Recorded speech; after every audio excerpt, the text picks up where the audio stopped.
Hello there, everybody. It's me, your Star Wars dad, and I'm here today with the much and oft requested Darth Loquitur collaboration. Say hello, sir.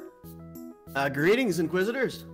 And there he is, the man himself, the man, the myth, the legend, the master of detail, the man who knows everything about starting your account, Darth Loquitur. So the first week, we were just talking a second ago that we have a lot of similarities. Not only did this account I'm looking at right now that I got in front of me, you started October 2020. I started my free-to-play account December 2020, and you invested a little bit of money in this one beforehand. But talk first about your original account, because I have an original account too somewhere out there now. But tell me first about that one. Yeah, so I started playing the game about a year before that, and I got a decent job, and I don't mind spending a little money on what entertains me. So on my original account, I'd spent some money on it, and built up Galactic Legend right away. I got Supreme Leader Kylo Ren, and but I kind of did what makes sense in a lot of these gacha games, is to build everything that you can get your hands on. And I realized pretty quickly that that was just punishing me in the old Grand Arena system.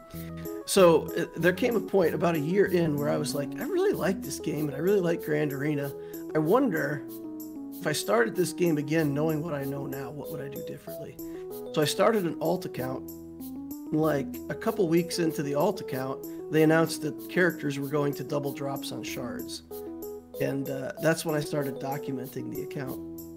So I continued to play the Darth Loquitur account as a newer account. And I started out saying, I'm going to spend $20 a month and just do Cantina refreshes. 2,800 crystals, 28 Cantina refreshes, that's it. And I did that for, I don't know, something like 6 to 8 months. I don't remember exactly. But then some people wanted to see how the account would look free to play. So I played it free to play for a long time. And then just recently, I've started dumping $10 into the Conquest Battle Pass so that I can unlock the characters in Hard Conquest. If you do Box 5 and you do the Battle Pass, you get it unlocked. Right. So then they changed the Grand Arena system, and I had this idea, like if I was starting a new account in this new Grand Arena system, I thought I could build an account in a way where it would just fly up to Rhodium. So I started a third account, and that having 3 accounts and trying to play them competitively, especially my main account by that time was Kyber 2, and I was pushing up into Kyber 1 and occasionally getting bounced back down to Kyber 2. But I could not play 3 accounts. Yeah. And Conquest was killing me. When Conquest came on, I was trying to get all the stuff out of Conquest, and it felt like a second job. And when I had to decide what to give up, I actually gave up the main account. And I kept my 2 smaller accounts that are part of my channel. So I gave up the beast. You know what? We're in the same boat, man. I had an account that I had owned since January, February 2016 when the game first came out. And, I played a year of the game with not knowing what's going on. Then I joined a guild that was big, and I started growing from there. And I ended up taking like a 6-month break from the game because I was burned out on it. And I came back and started that account again. But then when I started my current free-to-play account that started the same time as this account here, it was a couple of accounts, and I was just looking at it like I just really wasn't getting the same enjoyment out of being up in Kyber and having to keep up with the Joneses. And if you didn't pay for the next character, you were falling behind. And then one of the big things for me too was I was in a top tier guild. I was in alpha and a couple different I was in a few top tier guilds at different times, and the micromanagement of TW just wore me out, man. I mean, I'm all about competing, but when you had to go in there and log every battle and only fight one team on the battle, or you get yelled at, and people really enjoy that. There's nothing wrong with it. If it's what you enjoy, that's great. But I'm the same way as you. You said it started to feel like work. When this starts to feel like work for me, that's when I feel like I'm out, man. I'm currently unemployed, but I'm the same as you. When I'm working, I'm working 8 hours a day. I don't want to come home and play Conquest for 3 hours and struggle to meet my fleet arena, all the stuff with the game. So I went down to this one account, and I've started a couple accounts in between. When I did have 3 accounts, it was a burnout, but I'm just managing the 2 accounts right now also. Now you started this account right about the same time as me, but spending a little bit. I think you guys can see, those of you who have seen my main account, that I currently have Supreme Leader Kylo and I just unlocked Executor.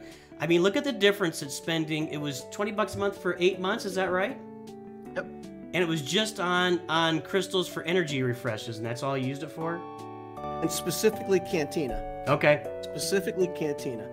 There's this snowball effect out of Cantina in the early game. I mean, if you had $100 to spend, the first 50 you'd buy Hyperdrive bundle, right? Because it's ridiculous. There's nothing in the game that compares to that for value. Honestly, the second money I would spend with a brand new account is the Bosk pack. Yeah. Where you can unlock the Houndstooth instantly. And that's just ridiculous. It gets you so much advantage on that ship. And then from there, just buy crystals, you know? Yeah.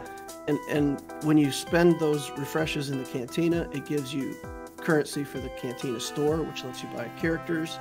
And once you get the characters, then you can continue to buy the characters and feed the shard shop. And it's a huge snowball effect. For like you said, for $10, $20 a month, it's not that much to spend on your entertainment. Yeah, the Cantina, you're right. And you if you are doing free to play, you will not be able to refresh Cantina 3 times every day. You just can't do it. Exactly. Yep. Without like not doing anything else.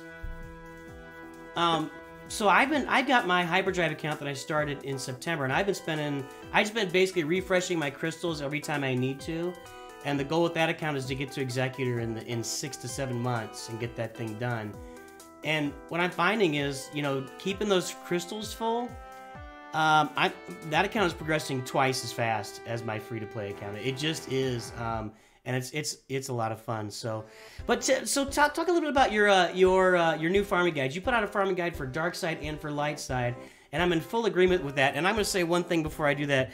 You are my wife was a math teacher, and you remind me of her in a lot of ways. Very detail-oriented, very, you know, you find every single detail. I get on here, and I'm more about, here's a bunch of interesting facts, and here's some great ways to play the game, but I'm more entertainment value than nitty-gritty, but I think you really get into nitty-gritty, and you do a lot better than I do. Oh, it's not better or worse, I don't think. It's different people have different styles of learning and what they want. And what I found is there's a category of people out there, and you know, I attract some of the big money players that walk into the game, and they have money to spend, and they're like, you know, I'm going to spend $100 to $200 a month on this game. Exactly where should I spend it? I want to know that I'm doing the best thing I can possibly do. So the idea of just brutal efficiency, like what is the shortest path between point A and point B in the right way that you can do it, appeals to some people. Other people open up my videos and it's my Imperial Doctrine is 2 hours and 3 minutes or something like that. They look at the time tag and they're like, nope, nope, not gonna watch a movie today. Yeah. So yeah, for the people that want that level of detail, I go into a lot of, you know, exactly what characters you're building and why.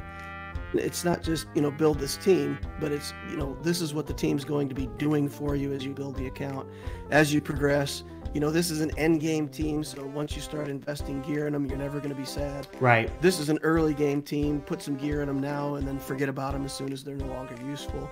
So I really try to put in the detail of, like, yeah, just making sure that for every piece of gear that you put on, you get the best out of it.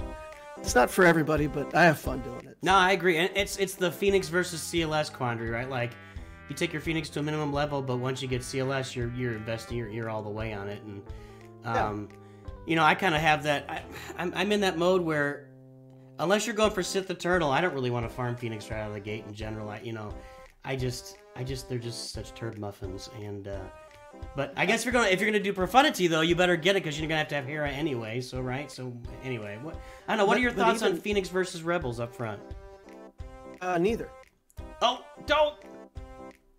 Well, can you be more specific?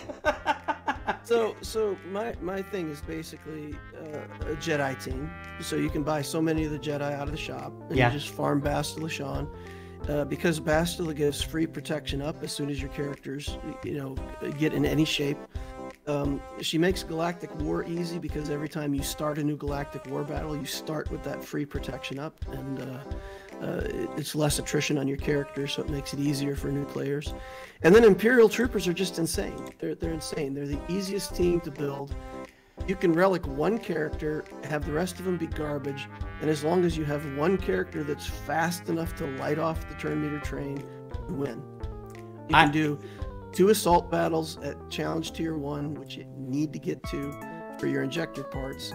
And so for me, it's the light side team is the Jedi, the dark side team is the troopers, and then you have to build Geos and go into your Geo fleet to be ready for the level 78 fleet material challenge to get Zetas.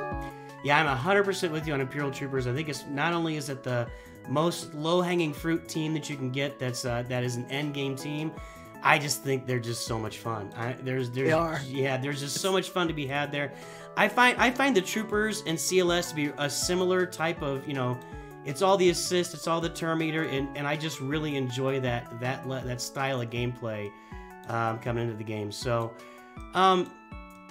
what are your thoughts? I got a couple final questions here for you, but what are your thoughts on Grand Arena? You talked about forming an account for the new Grand Arena. I've had some real come to Jesus moments with the new Grand Arena format here recently. Like, my real feeling on it, I'm gonna make a video on this here shortly, and not that it's a new video, but I really feel like the Grand Arena format,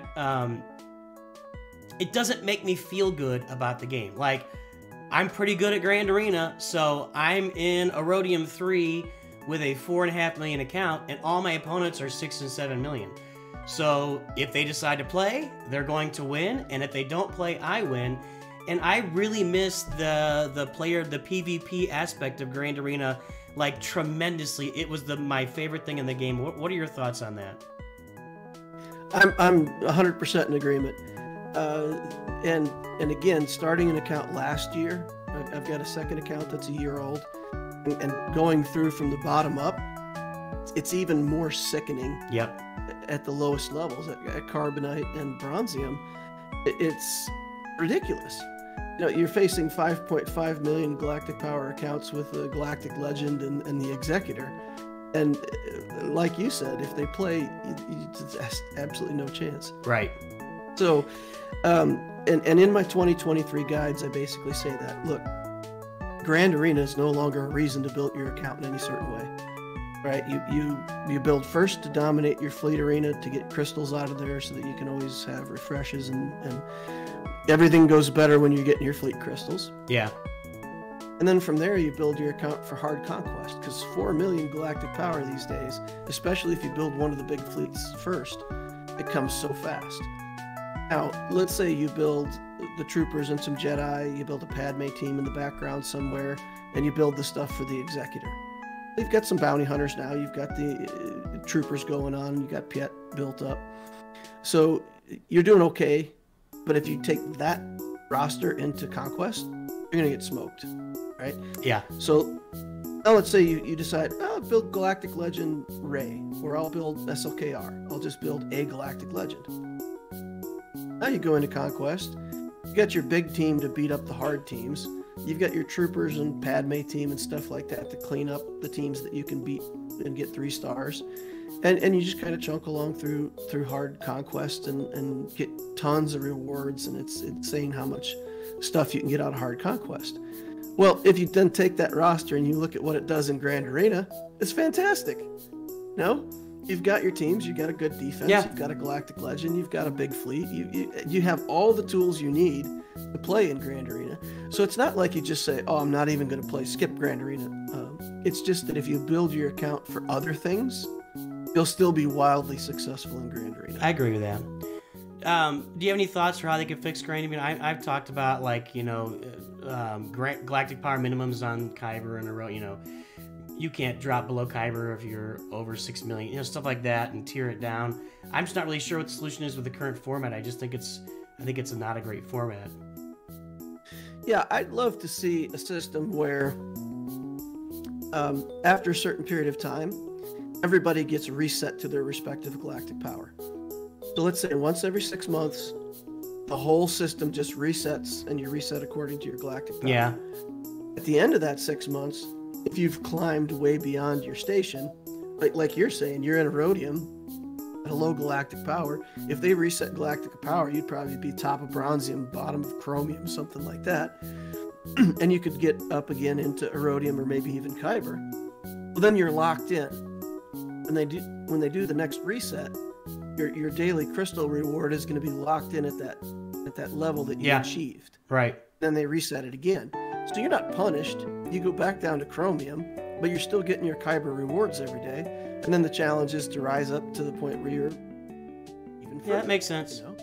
I still miss the idea of I've got 4 million galactic power, you got 4 million galactic power, let's punch each other till somebody falls over. And because right now that only exists in Kyber 1 at the very top with people that have a truckload of datacrons. If you're not in the top 2 to 500 players in the game, you don't have real PvP competition, and it just doesn't exist. But I think the reset would actually would restore a lot of that. I agree with that. It would restore competition, and if you go back to the old days of Grand Arena, for a player like myself who was building a hyper-efficient account, it's basically a big fish in a really small pond. So other people with 1.1 million galactic power who didn't build for Grand Arena just get crushed. Right. And that whole thing was, in 4 rounds, you'd play your first 9 matchups, fighting against auto deploys and people who you knew you were going to beat. It was only till that last week you were actually fighting against people who were at an equally competitive level. Now, in that last week, I had some fantastic matchups, had people on the stream, did head-to-head combats against, some of the best players in the same division who were all, at amazingly high banners, trying to compete for those top 10 slots, just for the sake of pride. So it was fun in a way. But I think the reason a lot of people liked it is because, you're beating up kids on the playground and taking their lunch money. And for some people, maybe that feels good. So at the end of the day, I don't want to go back to that where I'm beating up people that, on some level, I know, and I don't mean to sound arrogant about this, but they're not taking the game as seriously as I am. They're not farming mods. Their fastest character is 247. I mean, you feel sad for those people and you beat them and you move on, right? I don't want that either. So I think there's something in the way that this new system works. I think it actually, right when they changed it, there was a period like, I don't know, a month, 2 months, maybe even 3 months in, where I was in my heyday. I think you're right. Like I kept having good competitive matches. I was fighting up already against people that were higher GP than me, but it was a very competitive thing. And let's say I was going like, at the time, like 9-3 instead of 12-0 and 11-1 or whatever I did before. But the matches I lost felt competitive. And like you said, after about 6 months, you're just set up to go 50-50. Because if you could go more than 50-50, you would go up a little more, and then you always hit the point where you're losing half your matches. Right. And there's something about that that's just patently not fun. Yeah, I agree, and I don't research accounts anymore. I don't look at SWGOH.gg to see what they laid down, because if they've got 3 GLs and I've got 1, I just feel like I said before, if they play, they win, and if they don't, then I'll beat them because I'll clear off as much as I can, So hopefully they'll find a middle ground here at some point. And honestly, like how well you do in GAC right now, I think for newer players or people watching your channel who might not have thought of this, there's really only 2 zones that you care about: the ship zone and the bottom front zone. Yeah. You can put 2 or 3 good defenses in the bottom front and hold them up right there. That's it. You can put an executor on defense and they put their executor on defense. That's it. Done. So it's a 1 zone clear for your opponent. All you have to do is clear 2 zones. And that cuts down the amount of total teams that you need to have in your roster that are competent by a lot. So I always tell people, put your 2 very best teams on defense in the bottom front, and just hold your opponent out and do a tactical win. There you go. Wise words from Darth Loquitur. Do I say it right? Loquitur? I don't know. I feel like I'm saying it wrong. Loquitur, yeah. All right, you got it. So let me do that. So let's we'll get to the end here. We'll say what? It means talkative in Latin. It means Speaks. Oh, really? I'm Darth Talks. I am not saying a word. I am not saying a word about that. My other account is Inquisitor Obtesio, which means silent.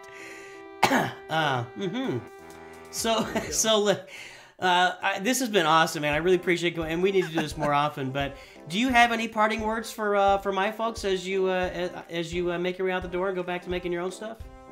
Oh, did we want to do an account review, or are we going to skip that part? I started it, and then my game actually froze up on my screen, but I've got it back open again. So yeah, hit me with those numbers again if you can. Sure, 811. Yep. 492. 492. 49. What was it again? 492 what? 49. 811 492 449. 449. I kept hearing 49. I'm like, that's not gonna work. That's like when I'm trying to get people to type in numbers on a roster review stream and they can't get it in, and I'm like, you gotta type X's and. All right, you're here at 5.6 million, and this is one of the better 5.6 million accounts I've seen. Obviously, you got 2 GLs, one being Jedi Master Kenobi, and you got Commander Ahsoka, which is nice. Do you have Starkiller? I see Dash Rendar. The profundity, yep. Okay, you got, but stats for profundity, so you don't have Starkiller yet. Is he on the docket? Nope. Okay, so you got Sith Eternal Emperor, Jedi Master Kenobi, Admiral Rash, because you got profundity. So what is and you got Executor too. So you are really in good shape. What are you sitting right now? Are you in what, Kyber yet, or Kyber 4? Okay. Kyber 3. And what's next on the list? Let's take a look here and see. You got your Wampa, of course. I see Count Dooku, but that's your Sith Eternal. I don't really see. Maybe a Jedi Master Luke is coming. Jedi Master Luke and Jabba coming up next. Jabba. I think that's going to happen more often, and it's something I'm really looking at as my. I got to finish Jedi Master Kenobi on my main account because I've got it built for that, and I've already got Yoda and General Kenobi done, but. I think Jabba's going to be really important both for that new, well, the challenge is out there today, isn't it? That new challenge? What is it? The Smuggler's Run 2. Smuggler's Run 2, thank you, yeah. For Smuggler's Run 2 and for the Rise of the Empire, so I think Jabba's going to be super important for that. What do you think? Yeah, I think it's one of those lost opportunity things, right? If you have him, you can get things which you otherwise could not. Yep, exactly. Yeah, so for this account, it makes a lot more sense to go straight for Jabba, and then kind of circle back around for Jedi Master Luke, because at that point I'll have Jedi Knight Luke anyway. So, well, yeah, Jedi Knight Luke and 3PO. It's just and Han Solo. It's such a crossover. Everybody's gonna have Boba Fett if you're doing anything good, and I just locked up my account again. So, listen, you got any final words for us? Darth speaks a lot. Yeah. I always end my videos with farm your mods. Don't get me started on that. The number of times you go into Grand Arena and somebody's got you beat, but their mods are just horrifically awful, and and maybe they're not into it. And they don't really enjoy mods, and there's nothing wrong with that. But I agree. The mods are worth a bunch of galactic power all on their own. Collectors are people too. They're just people that are easier to beat. All right, man. I'm going to end it on that. Darth Loquitur, thanks for jumping in today. I really appreciate your time. It's really good to spend a little time talking to me. Got to do this again. All right. Thanks, man. All right, everybody out there, thanks for tuning in. Go check out Darth Loquitur's channel. And as always, remember, Nooch too good.